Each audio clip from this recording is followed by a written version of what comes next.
Welcome to legal words. कैसे हैं आप सभी? Yesterday we have completed preparation stage. ठीक है, we were doing stages of crime, और उसमें हमने 4 चीज़ें पढ़ी। क्या? फर्स्ट है हमारी इंटेंशन होनी चाहिए किसी भी क्राइम को करने के लिए। उसके बाद जो है प्रिपरेशन हम करेंगे। ठीक है, और थर्ड जो स्टेज है हमारी, जिसे हम आज पढ़ेंगे, विच इज़ अटेम्प्ट। और हमने देखना था कि जब हम प्रिपरेशन से अटेम्प्ट की स्टेज में जाते हैं तो क्या डिफरेंस होता है प्रिपरेशन और की स्टेज में और अटेम्प्ट में, यानी कि कब पता चलेगा हमें कि हम अब अटेम्प्ट में आ चुके हैं, है ना। प्रिपरेशन जो स्टेज है वो ख़त्म हो चुकी है। उसके बाद जो है फोर्थ हमारा है कमीशन ऑफ ऑफेंस। ठीक है, तो शुरू करते हैं आज की क्लास। तो बेसिकली अटेम्प्ट क्या होता है? अटेम्प्ट वो सिचुएशन होती है, वो टाइमिंग्स होती है जब हम डायरेक्ट मूवमेंट करते हैं towards the commission of offence. ठीक है, एग्जाम्पल कि मैं किसी का मर्डर करने वाली हूँ चाकू से। ठीक है, तो जैसे ही मैं चाकू से उसके ऊपर वार करती हूँ या मैं उस पर गन शॉट करती हूँ तो वो क्या हो जाएगा, उसी टाइम से अटेम्प्ट शुरू हो जाएगा और जब तक कि उसे इंजरी नहीं होती, ठीक है, ये जो टाइम पीरियड है इसे हम अटेम्प्ट बोलेंगे। अगर ये सक्सीड हो जाता है, ठीक है, सक्सीड हो जाता है तो हम क्या बोलेंगे कि ऑफेंस हो जाएगा, यानी कि ये कमीशन हो गया ऑफेंस का, जो हम नेक्स्ट स्टेज पढ़ेंगे, दिस वन, राइट। अब अगर ये सक्सीड नहीं होता, नो सक्सीडेड, फॉर एग्जाम्पल मैं तुम पे गोली चलाती हूँ पर तुम वहाँ से हट जाते हो, राइट, तो या तुम बच जाते हो, मरते नहीं हो, क्योंकि मेरा intention was to kill you, right. तो मर्डर की इंटेंशन थी पर तुम बच गए हो, तो वहाँ पे क्या है, मैं सक्सीड नहीं कर पाई, that's why it will be called as attempt. ठीक है, सेक्शन 511 जो है आईपीसी का, वो बात करता है अटेम्प्ट के बारे में। ठीक है, अब देखते हैं अटेम्प्ट के बारे में। Attempt means a direct movement towards the commission of offence after preparation is completed. जैसे ही प्रिपरेशन कंप्लीट हो जाएगी, पहला जो हम स्टेप लेते हैं मतलब towards the commission of offence, वही क्या हो जाएगा, हमारा अटेम्प्ट हो जाएगा। कब ये शुरू होता है? It begins where the accused having formed the intention to commit an offence, यानी कि उसने इंटेंशन बना रही है, plus he has completed the necessary preparation. उसके बाद जो है, यानी कि थर्ड स्टेज ही है। ठीक है, ये पॉइंटर्स बना के आप लिख सकते हैं क्वेश्चन को थोड़ा बड़ा करने के लिए। नेक्स्ट है हमारा, ये तीनों में हमने पढ़ा है। ठीक है, हम जब इंटेंशन पढ़ रहे थे तब भी हमने ये पढ़ा था, उसके बाद हमने प्रिपरेशन में भी ये केस पढ़ा है, अभी भी आपको ये केस पढ़ना है। केस का नाम है state of Maharashtra versus Mohammad Yakub, 1980 का केस है। Attempt begin when the preparation end the accused does an act in the course of committing the offence. इसका मतलब क्या है? जैसे ही प्रिपरेशन एंड होती है और जैसे ही एक्यूज्ड वो एक्ट को करता है towards the commission of offence, तभी जो है वो अटेम्प्ट हो जाएगा। हमने ऊपर भी देख लिया, सेम जो चीज़ है state of Maharashtra versus Mohammad Yakub 1980 के केस में बोला गया था। इसमें कुछ इंपॉर्टेंट ऑब्जर्वेशन थी, वो क्या थी? The act need not to be the last act. ठीक है, ये लास्ट एक्ट थ्योरी भी है, टेस्ट तुम बोल सकते हो। ये कह रहा है कि लास्ट एक्ट नहीं होना चाहिए, इसकी कोई ज़रूरत नहीं है। ठीक है, नेक्स्ट है the act must be an act which if interrupted would result in the commission. ये जो मैंने आपको कल बात करी थी ना, वो ट्रक लेके जा रहे हैं, वो वाला एग्जाम्पल मैंने आपको दिया था। तो ये क्या है, ये केस जो है इस चीज़ को क्लैरिफाई कर रहा है कि उस चीज़ को अटेम्प्ट ही माना जाएगा।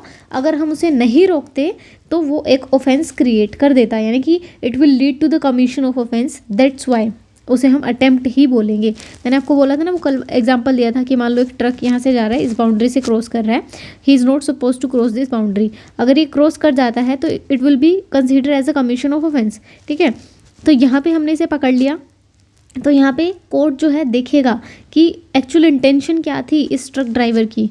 अगर उसकी इंटेंशन थी टू क्रॉस द बाउंड्री, ठीक है, और ब्रेक द लॉ, तो वहाँ पे अटेम्प्ट ही माना जाएगा, प्रिपरेशन नहीं माना जाएगा। तुम ये बहाना नहीं दे सकते कि मैं यहाँ से ट्रक वापस मोड़ रहा था। ठीक है, मैंने आपको एग्जाम्पल दिया था। नेक्स्ट है हमारा when the preparation turn into attempt. Preparation जो है अटेम्प्ट में कब कन्वर्ट हो जाएगी, इसमें हम 4 लॉज या टेस्ट के बारे में पढ़ेंगे, वो हमें देखना है। तो देखो, कोर्ट अप्लाई करता है several overlapping test to decide whether the act crossed into attempt, यानी कि हमने प्रिपरेशन की स्टेज को क्रॉस करके अटेम्प्ट में एंटर कर लिया है या नहीं किया है, उसके 4 टेस्ट हैं। पहला क्या है? Proximity test. if the act done so close to completion of the offense that success would have followed without interruption। इसमें क्या बोल रहा है कि अगर सक्सीड हो जाता है वो एक्ट, इतने क्लोज है, ठीक है, किसके, कमीशन ऑफ ऑफेंस के। Let us suppose you have a boyfriend, ठीक है, और you know he is cheating on you. तो अब तुम्हारे मन में वो रिवेंज की फीलिंग है कि भाई तू मेरा नहीं है तो उसका भी नहीं होगा, है ना, या किसी का भी नहीं होगा, ऐसा वाला फीलिंग है। तो तुम प्यार से खाना बना के उनके लिए रख के और चले जाते हो, राइट। तो जब तुम खाना बना रहे हो तब तक प्रिपरेशन स्टेज है, तुमने खाना बनाया, उसमें जहर मिला है, तब तक भी प्रिपरेशन स्टेज है। But the minute you exit the room and you know कि उठते ही पहले उसने वो खाना ही खाना है ना, तो वहाँ पे क्या होगा, प्रोक्सिमिटी टेस्ट अप्लाई होगा कि you are very close to the completion of offence. तो ये क्या माना जाएगा, it will be consider as attempt, ठीक है। अगर ये देखो इसमें दो चीज़ें हैं, ये कह रहा है कि अगर एग्जिस्टेंस में है वो चीज़, यानी कि वो बहुत क्लोज है कंप्लीशन के, तो अटेम्प्ट हो जाएगा, ये तुम्हें समझ आ गया। पर ये कह रहा है अगर रिमोट है, ठीक है, रिमोट का एग्जांपल देती हूँ मैं आपको, तो ये प्रिपरेशन की स्टेज ही मानी जाएगी। For example same he situation लेते हैं, ठीक है, और तुम्हारा बॉयफ्रेंड जो है वो बाहर है, कहीं गया है व्हाट्सएवर, और तुम पूरा अच्छे से प्लान बना के रखती हो, सारा सामान ला के तुमने रख लिया, और तुम्हें पता है कि ये कल आएगा और कल I will try to kill him, है ना। तो अभी वो रिमोट स्टेज पे है, अभी तुम्हें पता नहीं वो कल आएगा भी नहीं आएगा, स्टिपुलेशन तुम्हारी यही है कि वो कल आ जाएगा, but there is a possibility कि वो कल ना आए, है ना, या फिर तुम्हारा चेंज ऑफ प्लान हो जाए, तुम्हारा दिल बदल जाए कि नहीं यार ऐसा नहीं होना चाहिए, है ना। कोई भी ऐसी सिचुएशन, जब तक कि तुम अपना माइंड को डाइवर्ट कर सकते हो या सर्कमस्टेंसेस जो है वो चेंज हो सकते हैं, तब तक ये प्रिपरेशन स्टेज में रहेगी। The minute things are out of your control, है ना, you have done your part, you have done everything that you were suppose to do to kill that person, मतलब किलिंग का ही नहीं, और भी कोई भी एग्जाम्पल आप ले सकते हैं, और आप इतने क्लोज हैं कि there is no going back, तो वहीं से क्या हो जाएगा, हम मान लेंगे इट इज़ अटेम्प्ट। सही है। फिर से वही केस आ गया, state of Maharashtra versus Mahmood Yakub का केस। अब आप ये देखें कि ये केस कितना इम्पोर्टेंट है आपके लिए, ठीक है, तो आपको ये केस एक बार अच्छे से पढ़ना है, otherwise I will make a separate video on this case, है ना, ताकि कोई भी ऐसा इंपॉर्टेंट पॉइंट है जो उसमें लिखा है तो वो मैं आपको कवर कर दूँ, है ना। अब ये कह रहे हैं कि loading smuggled goods into the vehicle at the port was held to be attempt, इसे attempt ही माना गया, it is not a preparation stage, right। Next है हमारा overt act या direct movement test। if the accused do an act in furtherance of executing the offense itself, not just arranging the means, जैसे कि example मैंने लिख दिया था इसमें, ब्रेकिंग अ डोर, आप डोर को तोड़ रहे हो, it will be consider as an attempt, but buying a hammer वो क्या हो जाएगा, आपका प्रिपरेशन। यानी कि यहाँ पे ओवर्ट एक्ट करना ज़रूरी है, ऐसा कोई भी एक्ट जो आपको ऑफेंस के एग्जीक्यूशन में करना है, ठीक है, आप अपने ऑफेंस का जो आपने जो प्लान बनाया है, ठीक है, आप उसे एग्जीक्यूट करना चाह रहे हो, उसे एग्जीक्यूट करने के लिए आपने जो भी plan, for example you want to kill someone, ठीक है, मतलब किलिंग वाले एग्जांपल ज़्यादा दिमाग में आते हैं, तो you want to kill someone, ठीक है, और तुमने क्या किया, ऐसे नहीं बोलते, तुमने सुपारी दे दी, ठीक है, तो तुमने एक ऐसे गुंडे पर्सन को जो है हायर किया, उसे तुमने पैसे वैसे सब दे दिए, फ़ोटोज़ भेज दी, और तुमने बता दिया कि ये इतने बजे यहाँ से निकलेगा, ठीक है। तो ये क्या हो गया आपका, जब तक ये प्रिपरेशन स्टेज पे ही है, जैसे तुमने ये बता दिया, टाइमिंग वो आ गई है, तो यहाँ पे अटेम्प्ट की जो है स्टेज शुरू हो गई है। मतलब जैसे ही तुमने बताया ना कि अब ये 12:05 में इस जगह से गुजरेगा और तुम्हें इस पर गोली चलानी है, व्हाट्सएवर जो भी तुम्हें करना है, इसको ट्रक से टक्कर मार देनी है, जो भी करना है, तो यहाँ पे जो है अब there is no going back, यहाँ पे अटेम्प्ट शुरू हो गया। प्रिपरेशन तब तक ही थी जब तक कि तुमने सामने वाले को बोला, मतलब जो पर्सन को तुमने हायर किया था, ठीक है, तो जब तुमने उसे बोला, है ना, तुमने प्लान बनाया, सब कुछ किया, वो प्रिपरेशन स्टेज थी। But the minute the things are out of your control, अब तुमने उसे बोल दिया इतने बजे इसकी गाड़ी यहाँ से निकलेगी, तुम्हें ऐसे ऐसे मारना है, ये सब करना है, यहाँ पे अटेम्प्ट शुरू हो जाएगा। सही है। नेक्स्ट है हमारा लास्ट एक्ट। तो इसमें क्या क्वेश्चन पुट किया जाएगा, has the accused perform the last और the second last essential act before the commission, ठीक है, जैसे poison mixing into the food, ये अटेम्प्ट हो जाएगा। Purchasing the poison is preparation, ठीक है, मतलब तुमने खाने में जहर मिला दिया, वो आपका अटेम्प्ट हो गया। अब ये जो एक्ट है ना, ये जो लास्ट एक्ट टेस्ट है, ये थोड़ा आउटडेटेड है ना। कोर्ट ने इस आइडिया को मेनली रिजेक्ट ही कर दिया है because it can cause serious harm. क्यों? क्योंकि हम वेट नहीं कर सकते ना सामने वाले के कि वो एक्ट करेगा उसके बाद ही हम उसे पनिश करेंगे। इसमें ना एक केस लॉ आप लिखो तब आपको समझ आएगा। केस लॉ क्या है? R versus brown. इस केस में बेसिकली क्या हुआ था, इस टेस्ट को कोर्ट ने क्या बोला था कि the test of attempt is not, ठीक है, whether the last act was done but whether the accused crossed the stage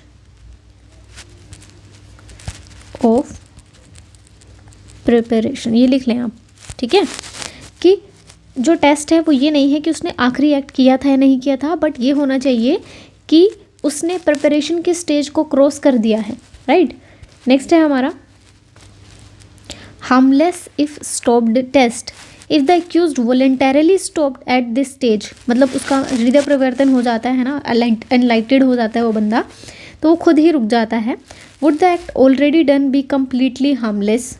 और जो उसने अब तक एक्ट करे वो सारे हार्मलेस है, उसका कोई फ़र्क नहीं पड़ रहा है, ठीक है।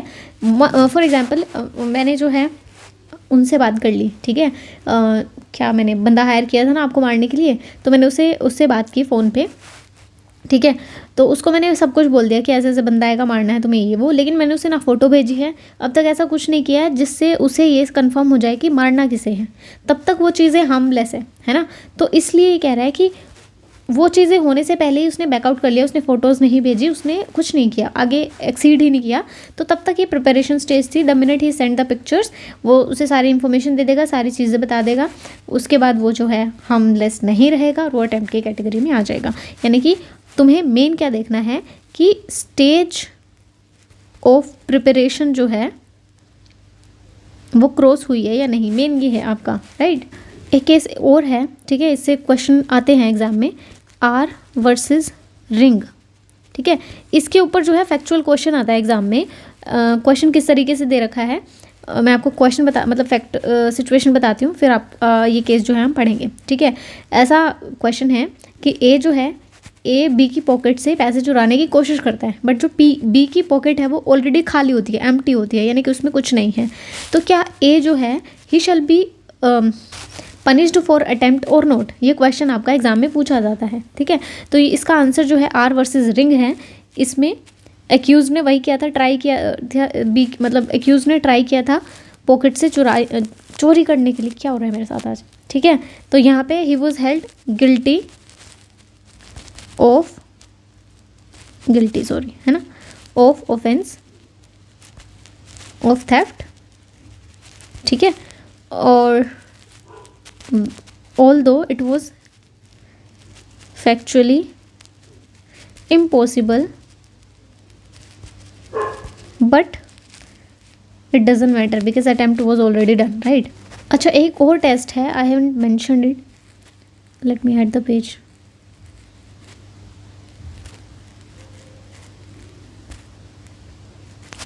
एक और टेस्ट आप लिख लें, अनइक्वी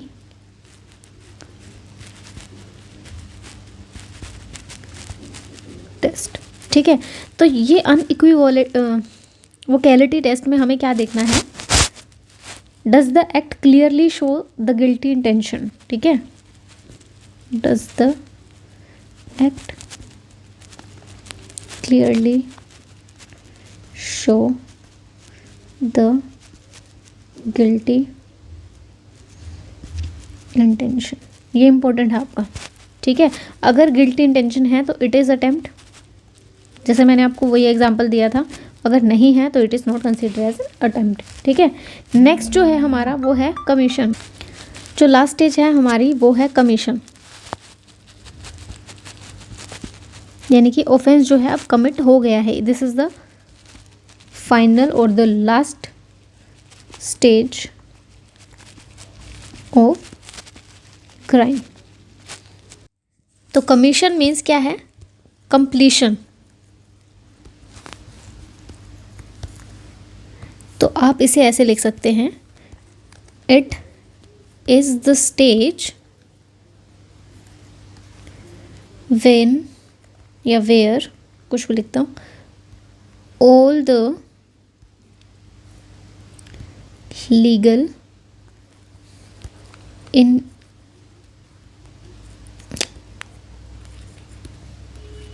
ingredients of an offense are fulfilled।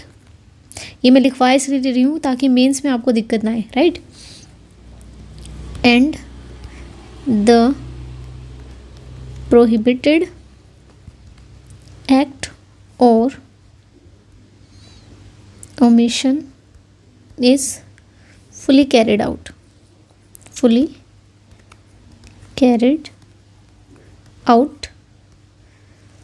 with required mens rea। ठीक है, या ऐसा भी लिख सकते हैं जहाँ पे criminal act is fully executed. सही है, जो आपको याद रहे आप वही लिख सकते हैं। तो अगर आपसे पूछा जाए कि कब माना जाएगा कि एक जो एक्ट है वो कंप्लीट हो गया है, यानी कि क्राइम जो है वो कंप्लीट हो गया है, तो आप इसका भी आंसर लिखते हैं। नंबर 1, व्हेन एक्टस रियस, मतलब 3 इंग्रेडिएंट्स आ जाएंगे, ठीक है, 3 आ जाएंगे। पहला क्या है? Actus reus is complete. Second क्या है? Required mens rea is present. और जो थर्ड वन है, all the elements of offence exist together. अब इसका क्या मतलब है? देखो, जब भी हमें देखना होगा कि कमीशन हुआ है या नहीं हुआ है, ठीक है, तो हम क्या देखेंगे? कोई भी ऑफेंस, कुछ भी देख लो, तुम मर्डर देख लो, ठीक है, तो मर्डर में हम उसके इंग्रेडिएंट्स देखेंगे, ठीक है। अगर वो इंग्रेडिएंट्स फुलफिल हो रहे हैं, यानी कि इंटेंशन भी है, ठीक है, ओवर्ट एक्ट भी है, ठीक है, और वो ऐसा एक्ट है जो रिजल्ट इनटू मर्डर, है ना। तो अगर जो अटेम्प्ट मैंने आपको बताया था सक्सीड हो जाता है तो वो कमीशन बन जाता है, सक्सीड नहीं हो जाता तो वो अटेम्प्ट ही रह जाता है। कोई भी अटेम्प्ट नहीं, यहाँ पे एक्ट लिख दो, ठीक है। एनी ओवर्ट एक्ट अगर कंप्लीट हो जाता है तो अकम्प्लिशमेंट हो जाएगा, कमीशन ऑफ ऑफेंस हो गया। नहीं होता है तो it will be consider as an attempt. चलो मैं इसमें एक आपको केस भी दे देती हूँ, ठीक है। केस है Koppula Venkat Rao versus state of Andhra Pradesh, 2004 का ये केस है, ठीक है। केस में क्या है? इफ द चेन, इसको ऐसे लिखना आप, ठीक है। If the chain of acts is complete and offence has occurred, ठीक है, अगर ऑफेंस हो जाता है, it will be consider as commission. मतलब एक एक केस तो एटलीस्ट आप याद रखना। कुछ नहीं याद आ रहा आपको, मोहम्मद याकूब का केस डाल देना, ठीक है। कुछ भी नहीं याद आ रहा तुम्हें। और अगर if the act is partly performed, वो क्या हो जाएगा आपका? अटेम्प्ट हो जाएगा, ठीक है। तो ये आपका स्टेजेस ऑफ क्राइम भी कंप्लीट हो गए, यानी कि थ्योरेटिकल पार्ट जो अभी तक था वो आपका सारा कंप्लीट है। कल से जो है हम बेयर एक्ट शुरू कर देंगे अपना, राइट। और उसके साथ साथ मैं सोच रही हूँ कि पहले बेयर एक्ट शुरू करने से पहले कुछ मेंस के आंसर जो हैं वो लिख लेते हैं, ठीक है। और प्री के अभी मेरे पास डाउनलोड नहीं है पीडीएफ, है ना। पीडीएफ मैंने अभी पूरी बनाई नहीं है, तो प्री के क्वेश्चन शायद नहीं कर पाएंगे अभी, बट मेंस के जो है हम वो ट्राई कर सकते हैं, क्वेश्चन और आंसर, राइट। मतलब ये देख ले, उसमें ये जो PYQ हम करेंगे मेंस के लिए, उसमें ये समझ आ जाएगा कि इतनी जो हमने राम कहानी 4 दिन से पढ़ी है, क्या वो काम आएगी या नहीं आएगी, क्या उस पर क्वेश्चंस पूछे जाते हैं या नहीं पूछे जाते। इसलिए जो है हमें मेंस के आंसर लगाने की ज़रूरत है। और अगर आपके पास प्री का अगर आपको करना है तो डिफरेंट सोर्सेज भी हैं, जैसे सिंगल्स की बुक से जो है आप MCQ लगा सकते हैं, और PYQ भी ट्राई करने की कोशिश करें। बिकॉज़ ऐसा होता है ना कि मतलब मेरे को सिंगल्स की बुक में ज़्यादा ऐसा लगता है कि इसमें थोड़ा ईजियर साइड्स में क्वेश्चंस दे रखे हैं, है ना। आजकल क्या है, जैसे अगर बेसिकली हरियाणा, दिल्ली, इन स्टेट्स की बात करो, हिमाचल, यहाँ पे थोड़ा ऐसे एक्सटेंड करके क्वेश्चंस को पूछते हैं, थोड़ा रीजनिंग पार्ट पे ज़्यादा ध्यान देते हैं। सिंगल्स में ये चीज़ मुझे कम मिलती है, ठीक है। आप बाकी मुझे बताओ कि आपको कैसा लगता है, मतलब टाइप ऑफ क्वेश्चंस के बारे में। बाकी मैं PYQ से एक बार ही पूरा कंप्लीट करके उसके बाद ही क्वेश्चंस हम करेंगे, ठीक है, सोल्व। तब तक के लिए मेंस के क्वेश्चन हम साथ के साथ करते चलेंगे, और प्री के हम देखते हैं फिर कैसा करना है, राइट। तो तब तक के लिए thank you so much for watching. Please do like, share and subscribe, and bye bye, good night.